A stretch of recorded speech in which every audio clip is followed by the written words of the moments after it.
what the time graph looks like on a watch which is not healthy, this is it.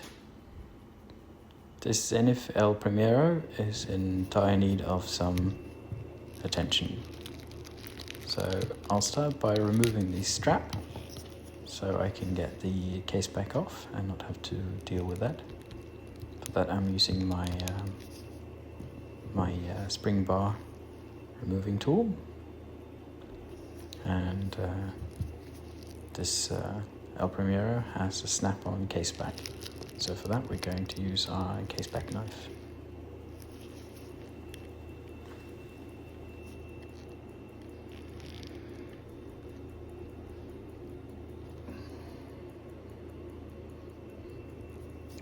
As I pop the case back open, it's quite easy to see why this watch is so unhappy on the time graph, and that is because the upper shock protection jewels have come out of the balance cock. I decide to put them back in place, and then I can get an idea of how the movement is health-wise with the upper shock jewels in place.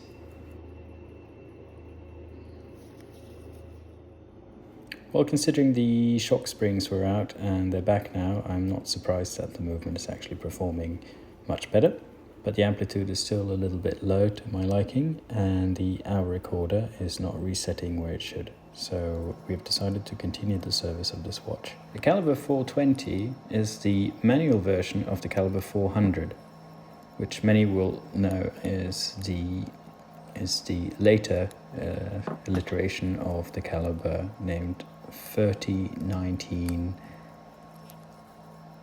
PHC. This was released in 1969 and produced until the mid-70s, but was then retired as Zenith didn't believe in mechanical watches anymore. But luckily an engineer hid a lot of the tools, and in the 90s they were brought out again when Zenith started making proper mechanical movements again. So the calibre 3019 was also was the world's first high beat automatic movement, high beat automatic chronograph, that is. It at least this 420 has impressive powers over 55 hours. I believe the automatic is 50 hours, if I'm not mistaken, and it's quite a beast in terms of the chronograph world. So what you see I'm doing now in the video is lifting the dial off with the sub-dial hands. I find this a much safer way of removing the sub-dial hands than actually using a hand remover tool, because sometimes the sub-dial hands are so close to the dial itself that it's impossible to get anything underneath them without scratching it. I'm also speeding up the video in order to keep it a bit more compact in terms of watchability and how big the file is when I'm going to upload it to YouTube. So if you want a real-time service, please let me know in the comments and I can see what I can do.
shock jewels, and I can now see that the balance is moving freely. I'll remove the balance cock and start putting the gear train back into the movement. It's important to remember your little push lever for the setting lever, where before you put the gear train bridge onto the gear train, otherwise you could risk having to take the gear train bridge off again in order to fit that lever if you've forgotten about it. That's happened a couple of times. There I'm fitting the center wheel and the barrel, and the next comes the gear train.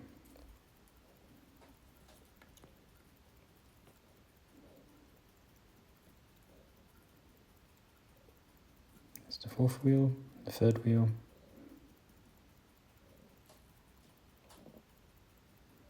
escape wheel. That's your basic gear train layout. Like in pretty much pretty standard layout, really. The next thing is to fit the crown wheel on the underside of the gear train bridge. As if you forget this, there's also a step you would have to go back and rectify later. So it's good to keep track of what to do on this movement, because one false step might cost you a lot of time and effort. So this has a very nice brass disc that protects the gear train bridge from the crown wheel. It's a little bit tricky as the screws come in from the top. So the best thing is to put everything in place and then hold it together with your screwdriver, as you can see in the video, and then you can fit your screws to hold the assembly together. Very nicely made.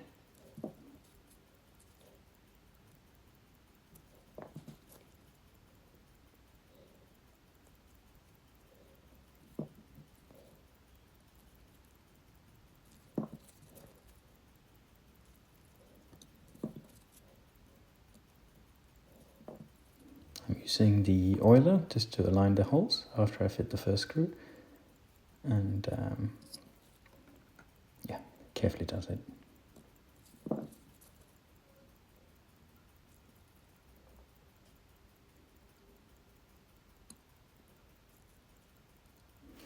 It's a bit tricky doing this with the camera right over your part, but I'm trying my best. So now we can fit the gear train bridge onto the gear train. The escape wheel has a separate little bridge that goes on. But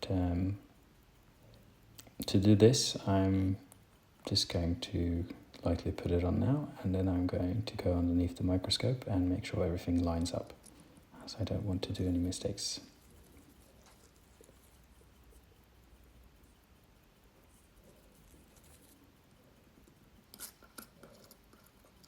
And that's after lining it up under the microscope, I'm fitting the little bridge for the escape wheel as well.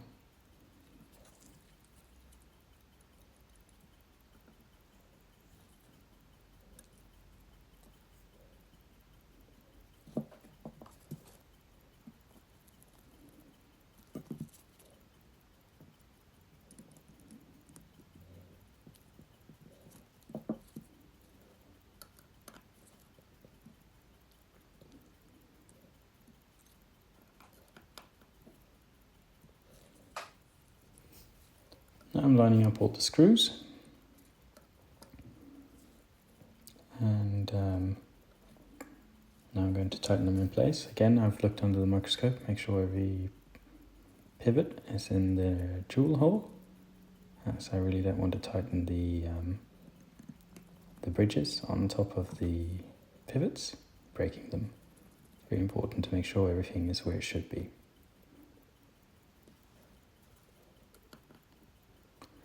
I've now turned the movement around. You can see the setting lever and yoke are already in place. I have also fitted the sliding pinion, and here comes the winding pinion. And as you might have seen in other videos, it's important to grease every sliding surface with the magical blue grease. Here I am putting it on the surface of the winding stem. Quite an unusual winding stem, as you have a hollow center in it that goes into a pin in the movement rather than the other way around.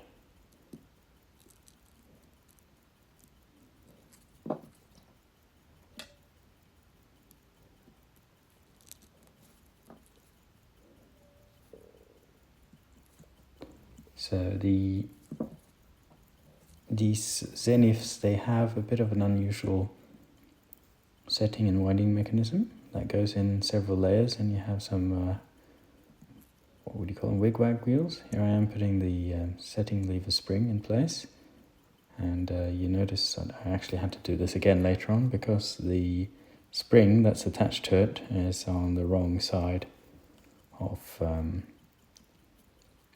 that, with the point where the lever goes in. So I had to reverse that, take it all out again and back in again. But yeah, I don't have that on camera, but you can see anyway things going in. So you gotta make sure you put things in the right steps, otherwise you need to go backwards again. And it's a while since I've done one of these, and sometimes I do mistakes. Anyway, you can see there's I've already fitted a couple of more parts here. You have the funny star looking wheel there. That is the quick set wheel, and that is engaged when the setting lever is pulled all the way out. And it's quite cool. You have a little ratchet in there that only allows it to turn one way, fitting the little bridge that holds the assembly together. Also fitted the intermittent winding wheel and the minute wheel and the cannon pinion. So now I can wind the watch. Here you can see I have put oil on the pallet. So I've put the pallet fork and pallet bridge in place, and now I'm going to fit the balance. So let's see how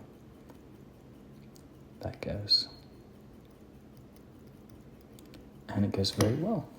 So it's super satisfying when you just drop a balance in and it just starts sticking straight away.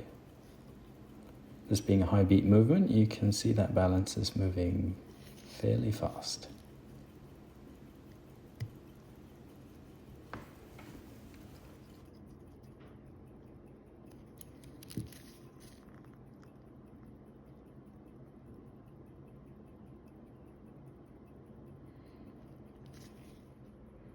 Okay, let's test the performance of this Zenith caliber 420.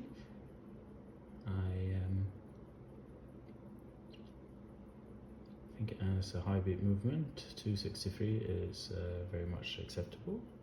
That's 6 seconds a day, it's not too bad. You can really see that balance beating along quickly here. We've got a little bit of daylight coming in from the windows, which is a nice change from the winter to 69 amplitude. Is good, plus 6 seconds. Alright, that's dial up, dial down I mean. Now let's do it dial up. There we go.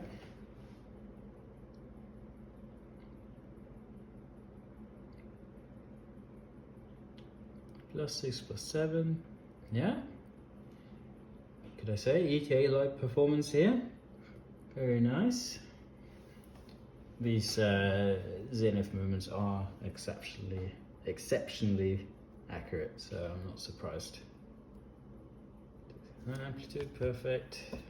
Let's do dial down position. Almost no variation in timekeeping or positional variation. These are really, really precise and accurate movement. Beautiful, look at that. It's got to keep within a second a day. It's insane. A nice break for me, usually working on dilapidated old movements from the 50s and 40s that have been beaten around. It's sometimes nice to work on something in good condition and that will perform like this. Now I've got crown left position, crown up position. That's perfect, absolutely, super happy with that.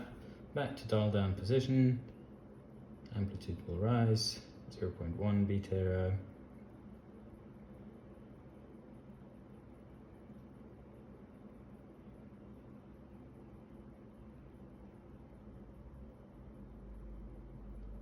And the amplitude is climbing, plus 3 seconds a day. This is COSC, we'll keep COSC time, no doubt about it, very happy with that. Now that we know the base movement is running the way it should, we're going to start putting the chronograph sections back together. So we'll start, there's the column wheel back in place. That's the, there we got the driving wheel for the chronograph. That goes onto the fourth wheel pivot that sticks up. We're putting the reset lever in place.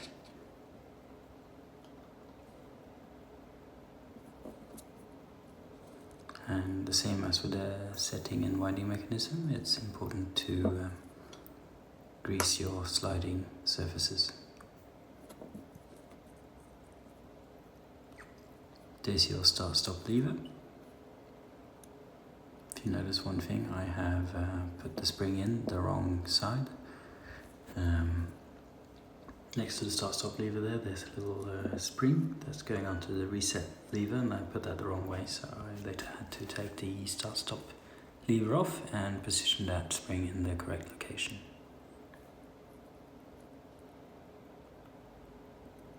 It's a little spacing washer that goes underneath one of the springs. It's okay to remember that.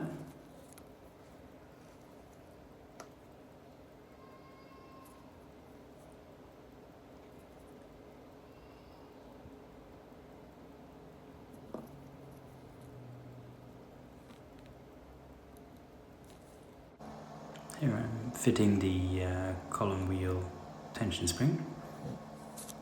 That ensures that every time you engage and disengage the chronograph, the column wheel falls into a certain position.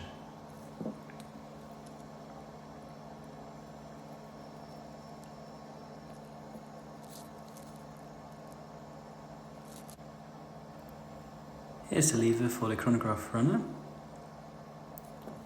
Its primary function is to prevent the seconds recorder hand from moving around when you've stopped the chronograph. So not when you've reset it, but just when you pause the chronograph.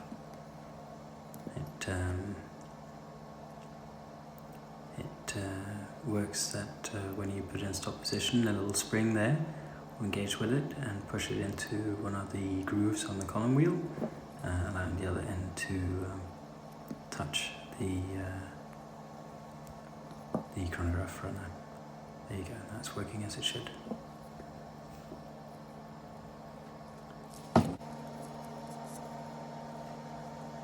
Next is the intermediate chronograph runner wheel. Again, put some grease on the sliding surfaces.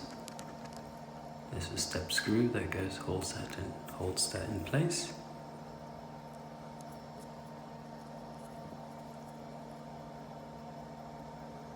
Now for the start-stop lever spring. When you engage the chronograph, that little lever will move out, and that spring makes sure that it goes back into place, ready to stop and then ready to start again. Very important part.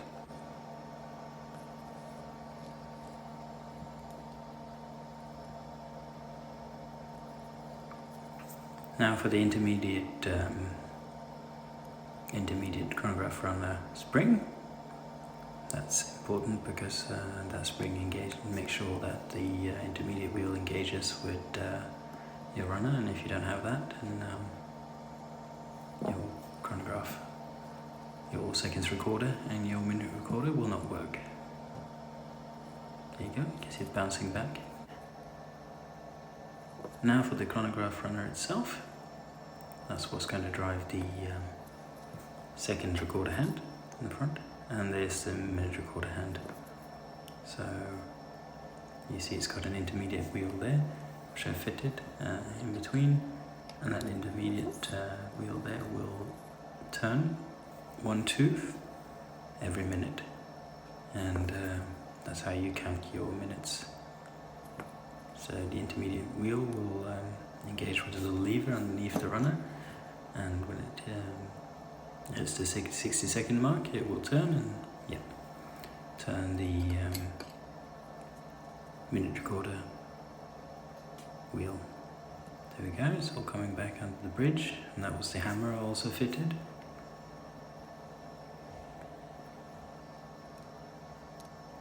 The bridge is secured by 3 screws.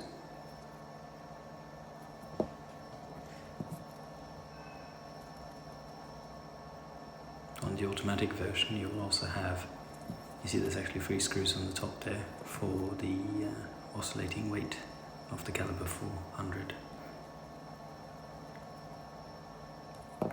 I did fit 1 screw wrong there. That's actually a hole for the another hole for the oscillating intermediate wheels there. So there you go.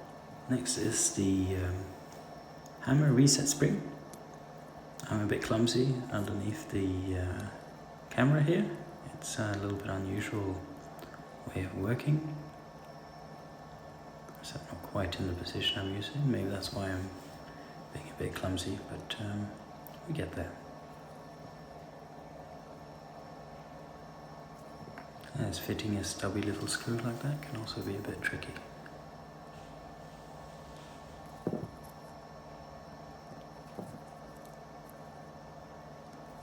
Come on.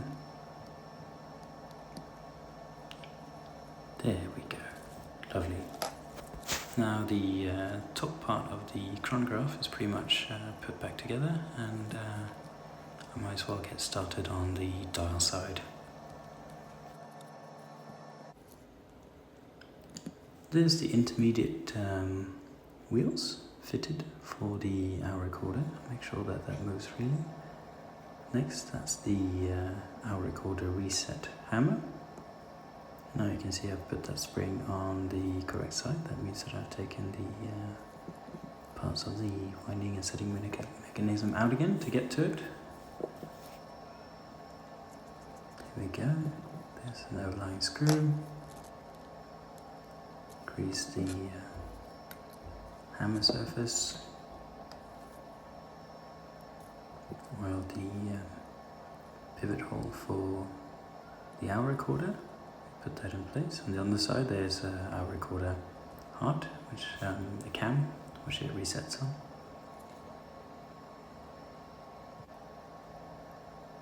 Here is the I don't know what you call it. I guess that's a lever. It's a part of the date change, so that little lever there will is spring loaded and engages with that little part there. I'm sorry guys, I should know the names of these things, but I don't have the list in front of me right now. But it's all together to do with the date changing. So that little lever there, spring loaded, kicks onto the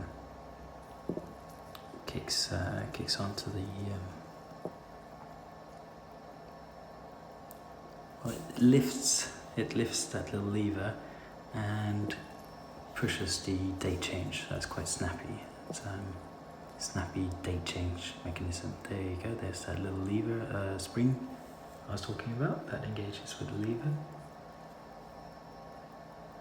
So what happens is it, as the date wheel is turning around, it puts pressure onto that lever, and it will snap the date one position at a time. There's the tension spring and the tension lever for the date wheel that engages that you move one notch at a time, indicating a day.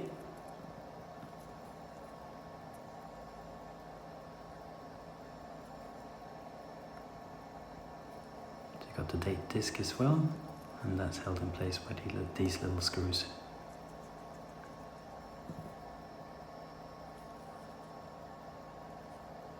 very well made. I like that. You can also see the finish on this movement is quite spectacular, both on the dial side and on the movement side.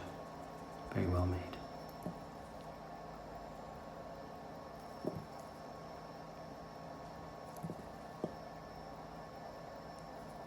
Rolex also use these movements in their chronographs, but they detune them to run a little bit lower beat rate because of they thought it was too much wear on the gear train with the high beat rate, which not so much the gear train, but it does affect the auto winding because you need such a strong mainspring to maintain that high beat rate and power reserve at the same time. So to be honest, I do think Rolex for the turnout detuning it was not a bad idea because it does help on the wear and tear. But I guess Zenith is more Ferrari in terms of just wanting high performance and maybe not that much reliability, while Rolex is more like a Mercedes that really focus on reliability. And to be honest, they're both. Would one be more accurate than the other? I'm not sure. Maybe the Zenith is a bit more accurate due to the high beat rate, but we're talking in a level where I don't know if it would justify. And the manual wind, it's fine actually. It works okay because you don't have the auto winder mechanism being worn. Anyway, here's the one of the little bridges going in place. So you see start, stop, reset, lovely. Time changes, good. As well oil for the hour wheel there, hour wheel in place, hour wheel washer. There we go. And yeah. I'm ready to put the dial on, which I'm doing here. Next, setting the hour recorder. I found out that the lever was a little bit bent, so I'd reshaped that. The bent lever was preventing it from actually going in far enough when you reset it to get to 12, and that was what the problem was. That's why it wasn't resetting completely to 12 earlier. There we go, minute recorder. Line up the hand, get that straight.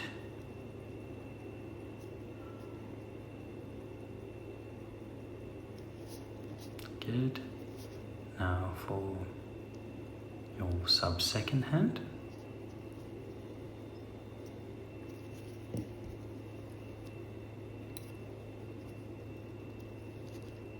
There we go. There's the sub-second hand going in place. As you can see, we've reverted back to normal time filming here.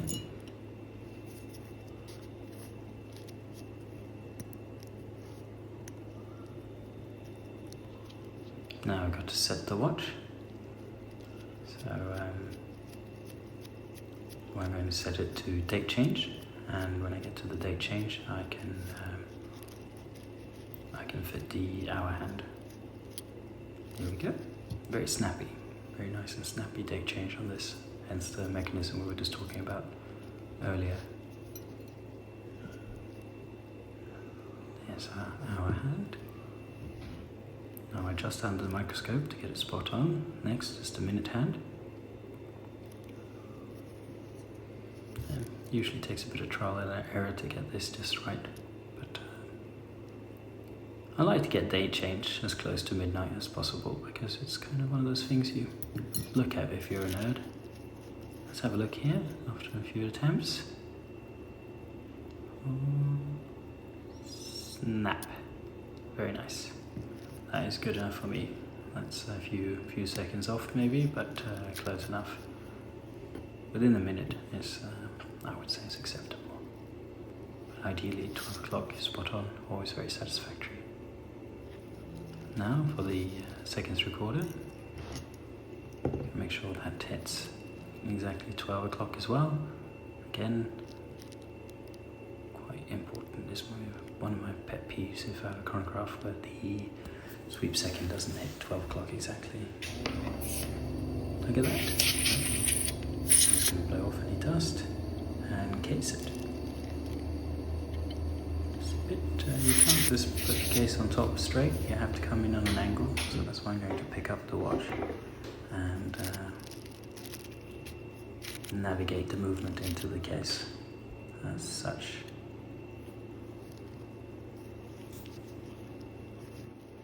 Getting very close now. It's just time to get those case clamps and secure them with the case screws. And then I'm going to also got to fit the stem with the crown. There you go, there's the second clamp, second screw in. So close.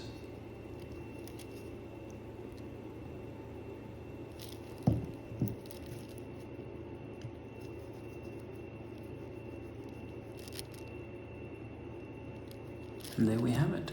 We got our movement back into the case, and I guess it's time to put the case back on and call it a day. Well, we got to put, there's two gaskets, one on the case back surface itself and one that goes on to the movement ring holder here.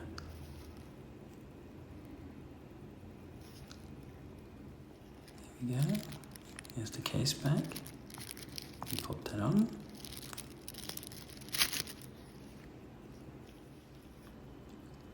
Let's set it. Set the watch. Make sure we're not going to quick set the date of the date change. That's never a good idea. Good. There we go. Quick set date. Today's the 2nd. So I'm very happy there's a quick set on this, as it was put on the 3rd. There we go. 2nd. Oh. I do find the setting and winding mechanism, this is not the smoothest as the minute hand can jump if you go a bit quickly, but it works. You just gotta keep your eye on it when you're setting the time. So that's the time correctly. Oh no! Look at that. We have a stuttering sweep second recorder. Well, to fix that, we're going to, there's the depthing. I have tightened the depthing, as you can see on the second video here. Next, here you can see I'm putting the case back on again, and this is the tool I use. They're quite tight to put on, but that means they stay in place. That's it. Let's have a look. Sweep second is sweeping beautifully. Very cool with the high beat rate. Makes a very smooth second hand, second recorder. I think this is a great looking watch. Throwback design to the 40s, and just with a spectacularly, wonderfully complicated and cool movement. I do like the manual wind of the Zenith El Primeros, as they're very slim and elegant, and you don't have to worry about the wear of the auto winding mechanism. I like both, but this is a favorite of mine for sure. If you enjoyed this video, check out my other videos and check out the website mitka.co.uk. Until next time, have a good one.